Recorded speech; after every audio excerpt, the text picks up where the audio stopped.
République démocratique du Congo, dynamique pour une sortie de crise d'ISOC en sigle. Jour J-551 jours conformément à l'article 73 de la Constitution. Pas de glissement, même d'une seconde. Déclaration politique en rapport avec la situation de l'heure en République démocratique du Congo. 1. La DISOC considère que la loi actuelle sur la CENI est une loi taillée sur mesure. La CENI et son bureau sont exclusivement composés des membres de l'Union dite sacrée de la nation.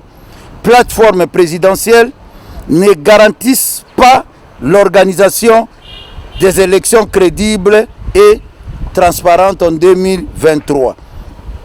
2. La DISOC s'oppose à l'organisation par une CENI contestée par tous des élections de gouverneurs dans les 14 provinces concernées et rejette en bloc le partage indécent et insolent du pouvoir en province entre les membres de l'Union sacrée, plateforme présidentielle, alors que celle-ci est une structure privée, informelle et illégale, consacrant ainsi un coup d'État institutionnel. 3. La DISOC fustige l'incapacité notoire du pouvoir en place à faire face à la hausse vertigineuse actuelle des prix des produits de consommation de base de la population, notamment les produits alimentaires et pétroliers, à laquelle il faut ajouter l'absence lamentable des vols domestiques par manque d'avions. 4. La DISOC considère que la guerre entre la Russie et l'Ukraine ne peut servir de prétexte à l'effondrement économique de la RDC, car bien avant cette guerre, M. Félix Tshisekedi Tshilombo avait déjà déploré devant le Parlement réuni en congrès que le gouvernement Sama Lukonde souffrait d'absence de coordination et de leadership. 5.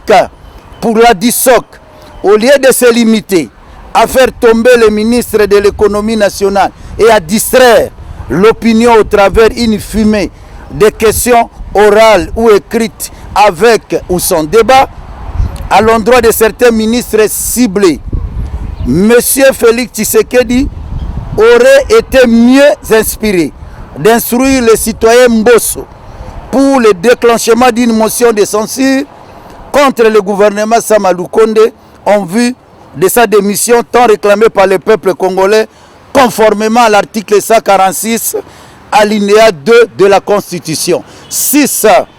Face à cette situation, pour le moins inacceptable que traverse notre pays, en su de l'insécurité qui sévit dans la partie est de la République, la DISOC projette en communion avec les forces sociales et politiques acquises au changement pour l'organisation des manifestations pacifiques sur toute l'étendue du territoire national durant la période de la session parlementaire en cours, à l'effet de tuer dans l'œuf la dictature en place et de dire non à la flambée des prix.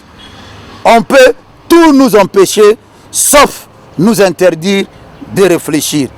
Fait à Kinshasa le 7 avril 2022, le coordonnateur Jean-Pierre Lissanga Bonganga, président national de la Convention chrétienne pour la démocratie. Nous avons dit et nous vous remercions.